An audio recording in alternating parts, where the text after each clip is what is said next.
Steve, I gotta ask you. You and I are both the dog owners. Yep. What's the best and worst part about having a dog? Well, the best part, I guess, they're nice, friendly creatures. The worst part is they poo and pee, everywhere. I can't think of anything more wonderful than having a dog, except when he falls sick and I need to make that dreaded visit to the vet. Okay. Because it goes ka-ching. Correct. Yep. Yeah, I'm always out of pocket by a few $100 depending, right? I mean, he's generally quite healthy, but he has a recurring skin problem. So, yeah. So yeah, I found that to be the case too. And over the years, we've been to different vets, and I've noticed that the prices can vary quite a bit. So for the same kind of treatment, one guy could be 30% more than the other. Yep. And I don't know why. Yeah, so that's what we're going to find out.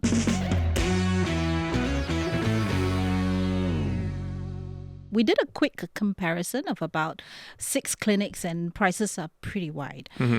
Basic consultations can go from as little as, say, $25 to as high as $65. Of course, depending on whether the vet is senior, junior, etc. Just like doctors, right? Or even hairdressers for that matter. Same for blood tests, anything from $95 to $500. Again, depending on what tests are being ordered. There are lots of caveats.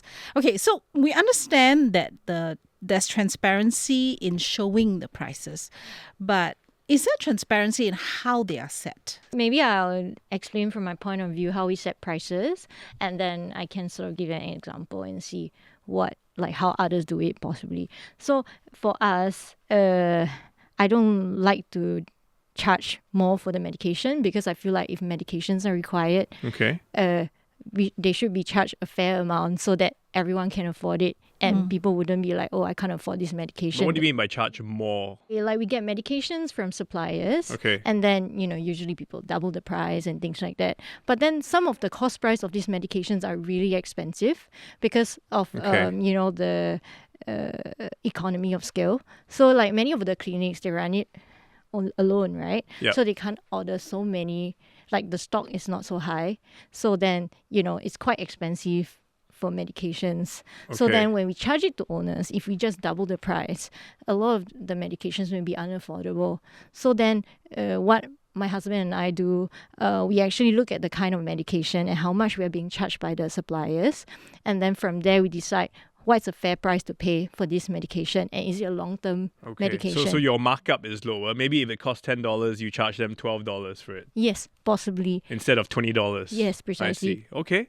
So by doing that, we have to charge more for our services, which I feel like is fair because we do provide quite very personable kind of service. Yeah, yours is a door-to-door service. You literally go to their homes, right? Yes, and we do spend like an hour with them each time. Okay. So instead of pricing more for medication, we charge more for our services.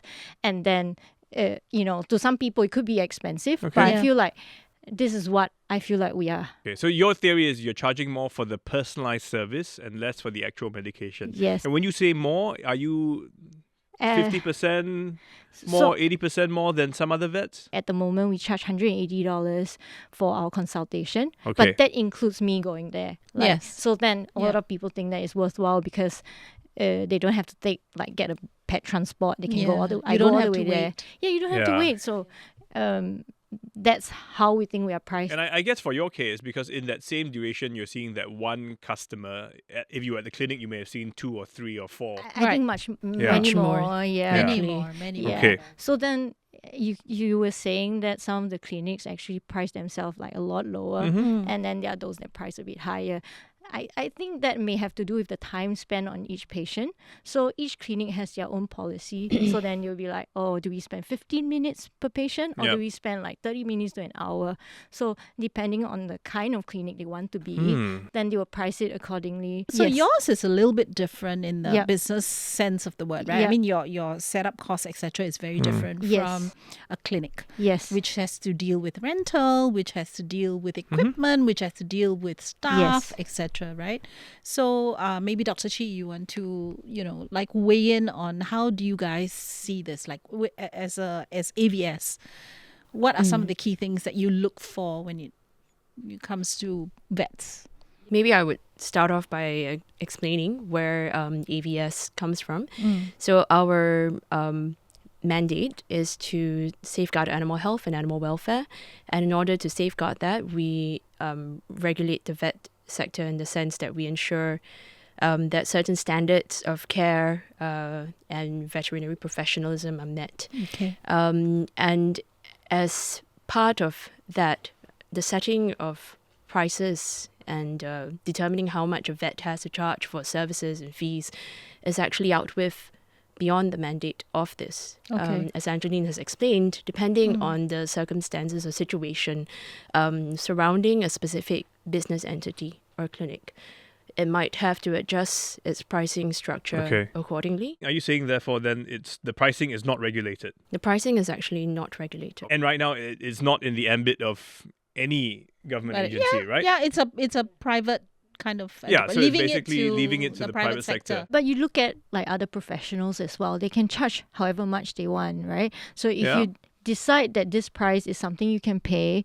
and you think it's fair to pay for it, then you can go for their service. But if you think that it's too much for you, then you should go for another vet, Like if you think this vet service is charging too much for you, then maybe it's not suitable for you. Okay. Because I feel like if no matter which vet you call, they'll tell you the price. If you ask them like, oh, how much do you charge for consultation? They'll be pretty transparent. Yeah, exactly. From a non-industry person, you look at the vets and you think, why are the prices so different for the same kind of treatment? Yeah. And yes, I take into account the location, the seniority of the doctor, but sometimes to still see a 30 to 40% disparity makes one ask, why is there such a big difference, you see? Whereas in the medical sector, when we go see a doctor, generally prices are about the same for a basic consult. So like depending on where they want to put their overheads, where they want to put their like staff employment, like how much they pay the salary. But I think, so you shared with us your perspective, and your business model is a little bit different. But so the same thing can be said for other vets that again, depending on their rental, how their charging model or business model, right? Also because for human, right, like there's subsidies here and there which we don't have. So there comes this part which I feel very, very strongly about. What I think is that when something is related to animal health, like health of a living thing, right? There should be subsidies? There should always be subsidies, in my opinion, unless you're going to say that only wealthy people can afford pets. So, like for a sick person, let's say you're very sick and you don't have money, definitely you will be able to get treatment somewhere, right? Yeah. Like it's illegal not to give you any treatment. Right. And if you can pay for it, you can go for like the higher end treatment. Sure, but people will argue with you and say, but these are people versus animals. Yes. They are not the same. So as a society, we have to decide, where do we put animals, do we treat them like family?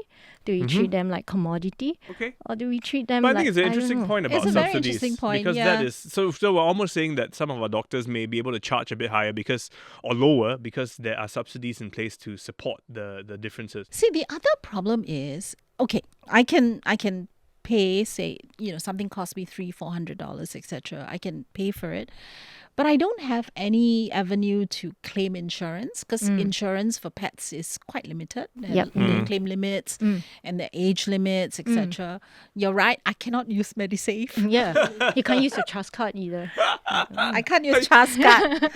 Yeah, exactly. That's a whole different debate whether we should be able to use all that. Yeah. I mean, I feel like there should be more community clinics. Like that's my stand on it. But then I would argue that's up to you guys, the vets. If you want to run community clinics, if you want to subsidize and support, go ahead. And then we need some money. But then they need and money then you go to find a big sugar daddy, so-called, like a mass company to say, I will help you run your subsidized clinic. at subsidized cost. But Yes. many people wouldn't pay for that kind because they will ask you, what's the profit margin? How much would you earn per month? No. But then Nobody will argue, put in money. We could also argue that there is the intangible benefit. So you have to tell them this is why it will help your brand show that you care for animals and da. I think most clinics do have, they do offer a special rate. Yes. For the folks from the welfare groups or, stray feeders or cat feeders. Those who are rescuing animals and caring for animals from the community, the vets do, at an individual clinic level, would offer some kind of special rate for them. But it wouldn't make economic sense to run a clinic as specialized clinic that just sees charity cases, like what the People's Dispensary for Sick Animals, for example, does in the UK. as a charity, they have their own fundraising. They have their own charity shops that sells products to raise money for animals. Yeah. People come and see a vet with their sick animal, and then they pay what they think. Yeah, or what they can. What they can. So it's And almost like a donation. It's almost like a donation. So when I was in vet school, we would all do rotations through the PDSA, and it was quite sad to see some people turning up in really big fancy cars and going to see the vet with their animal, and then as they leave, the color of the pound note they're slipping into the box. It's like 20 quid, 10 quid. It Not doesn't commensurate cover with the doesn't color cover of the car. It doesn't. And But that's model and human make. nature, right? I Yes. mean, No, I have to mention that SPCA has a community clinic, and they're the only one in Singapore at the moment. Unfortunately, they're seeing too many patients, and they have a lot of in-house patients. Yep. That's why it's very hard to open it up to the public, full-fledged, because they themselves have to cope with their own animals. Yeah. So they do accept some community animals, because I was working there Okay.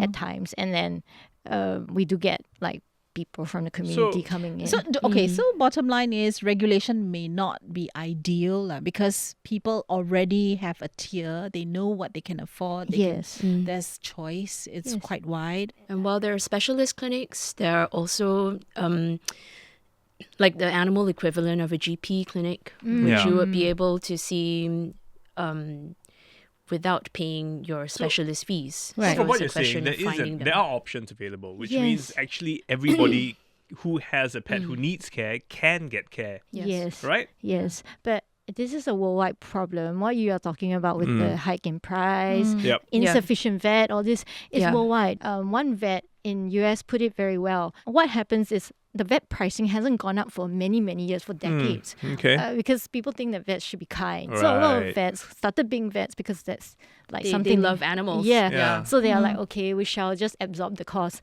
And like do it pro bono because we're kind. And we find- actually Oh, really? we- You guys find that? I guess you that's think the- that we find there that is a that lot. expectation. So a lot of people go into vet school because they love animals. Yeah. And then Yes. when you come out, you realize your clients, when they come and see you, Yes. they'll say things like, "But you love animals, right? You should give me a discount. Why can't you spay my cat for free?" or something Yeah. like that. Right. You won't Wow. find a mechanic So- coming and telling you, "You love Mercedes-Benzes.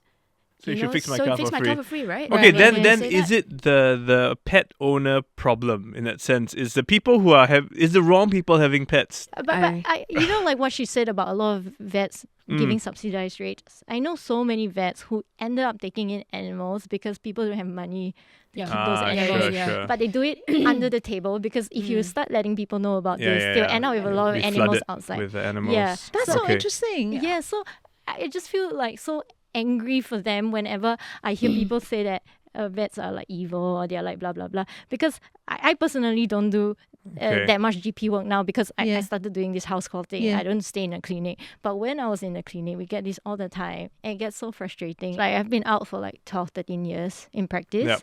A lot of my friends are no longer working as vets because they got Okay. so mentally Burned out? exhausted. Right. Yeah. I think Because they would just see non-stop. no, it's just the mental stress of like not being appreciated at times. People can change really fast when you talk to them about money. Yes, so at yes, one point it they does can change be people. really happy with you. Next thing they are like, oh, why are you charging me this much? So this is why we need to have some regulation, and that's why the Veterinary Council is meant to be set up by 2025, right? This is what we're hearing. It has announced that it's going to look into ethics of services provided, among other things, novel therapies as well. Tell us, what is it going to so do tell actually? us a little What is it bit going to do? more about this council and what will it do. Yeah. So the Veterinary Council, we will be setting it up, but the intention of the council is to raise and to maintain the standards for the veterinary profession in Singapore. So as part of that, it would be involved in the registration, or currently vets are licensed, but vets would be registered with the council.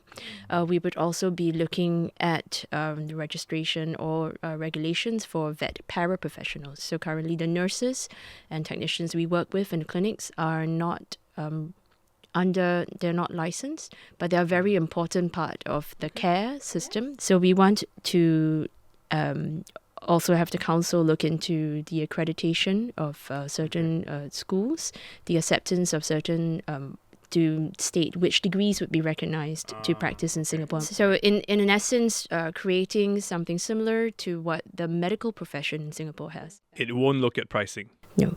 Okay. Just coming back to the people in the industry, right, in this sector. So based on the interviews we've done and the news reports, they seem to be plagued by manpower issues, particularly with the para staff, right? The nurse, the support techs, staff, the nurses, technicians, Yeah, right? technicians. Both for paravets and for vets as well. Or for vets as well? Yeah, but this is actually a global phenomenon. I think like what Angeline has mentioned, we are seeing this in many countries. It's not just unique to Singapore, and it has been happening steadily over the years. I think COVID kind of brought out the worst of it. When we went into a lockdown, a lot of these folks started, I think everyone started to reassess our lives and what we really wanted from it. And I think there's an increased focus on mental health and the awareness. So for me, that's the disconnect, right? So on the one hand, you have such a flourishing breeding business or pet business. You know, you walk into any pet shop and there's all these cute puppies and people pick them up. So it's on the uptick, right? Pet ownership is on the uptick. Yes. People are having pets instead of children now. But on the other hand, so you're not fixing that kind of in other words, will the council look at the breeding farms? Will there be any kind of regulation? There is some now, but I guess will that be looked at more seriously? Maybe if I could describe it as the hardware and the software being That's people, right. Yeah. the council will actually be looking at people, the folks who are working as vets or within the profession. So veterinarians, vet nurses, vet technicians. But not on the other side. But for hardware, for physical premises and entities who are doing the licensing of actual physical infrastructure, that would still continue to be under AVS. And for the pet sector, where boarders and breeders are concerned, this would continue to be regulated by AVS. Okay. So there is regulation. It's just that demand. So the tap is still flowing. So but then your infrastructure to manage animals to support it cannot meet. Yeah. So the this demand, is right? happening everywhere. And the worst is Singapore doesn't have our own vet school. So if you think about it, like all of us actually studied overseas, right? Where did the money come from? Our parents. Other than, scholarship holders, everything else come from our parents. So we have this stress to come back and pay back our debts. Yes. Okay. Yeah, right? Nobody would take a private loan now because it's so expensive. Sure. So then if you look at it, why?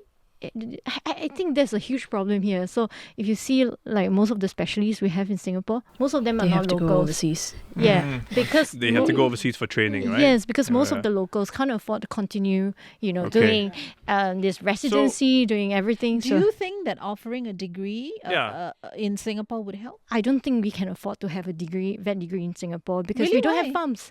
We do so much farmer well studying in New Zealand. I mean, you don't have farms. For the training. You could work out something, but I do echo Angeline's sentiment. Part of the reason why we're seeing such a shortage of vets is because our vets all train overseas when you graduate. If you are in your current place where you graduated from, somebody offers you a job, I think that would be a very strong temptation to stay on and then work there for a couple of years, gain experience before you reconsider your options. Yeah, not everyone returns actually. I know quite a lot of people who were fortunate enough who were not compelled to return immediately to Singapore to work. But I mean, this is I guess a different challenge, and this is something that I don't think we can change just like that.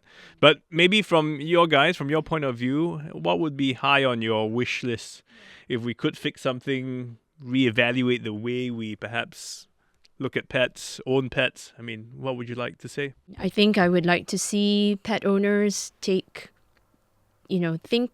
hard, or maybe members of the public think hard before they take on owning a pet. I want people to think about where they're sourcing for animals from. If possible, at all times consider adopting as opposed to buying. Within AVS, we've seen a spike actually in smuggled puppies and animals from across the border. And this often results in very poor welfare for these animals when they're being brought in, and the fact that they are they could also be carrying disease or other pathogens, which we want to keep out of Singapore for good reason.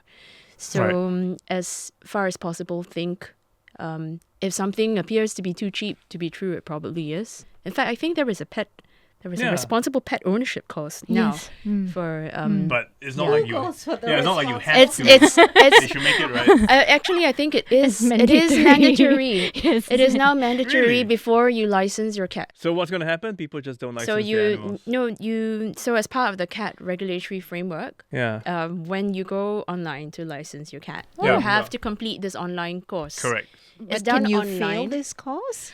Well, You can't. it makes you go through all So at the least you things. know. Okay. At least you know. You have an You opinion. shouldn't put the cat in a Yeah, I won't tell you about all the unlicensed people that I know who have pets. Yeah, because My first wish is that we should slowly phase out pet shops, and instead we value those legal, responsible breeders out there, and we Right. buy directly from them. okay. Because if we do that, then you can ensure that the puppies or the kittens are going to be better quality, because Right. you value these people who are going to do genetic tests and make sure that they breed better animals. A lot of the pet shop import from overseas because it's a lot cheaper and easier to get licensing.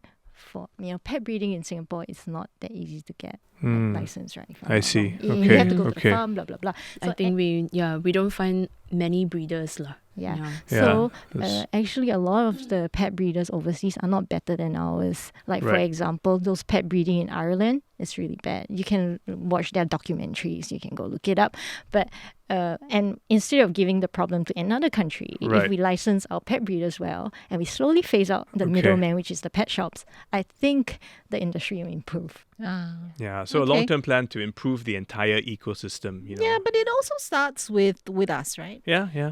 There's so many times I have heard people, young people, the minute they get the home, they're thinking of getting a pet. Yep. And I'm like, okay. Not quite knowing that's- what's in store for them. No, your lifestyle expecting it. changes Yep. completely. It's like having a baby in the house. Exactly. You will never be able to go away again. I mean, Well, every time you go away on vacation. Not so severe. I mean, I think my affinity, I love my pets, but not that much. I still go on holiday clearly with don't them. love your pets that much. I enjoy their company. I'm not in love with them. Yeah, so I gotta admit, I'm not a No, his I'm not a wife fur is in parent. love I'm a with real them. parent with real kids.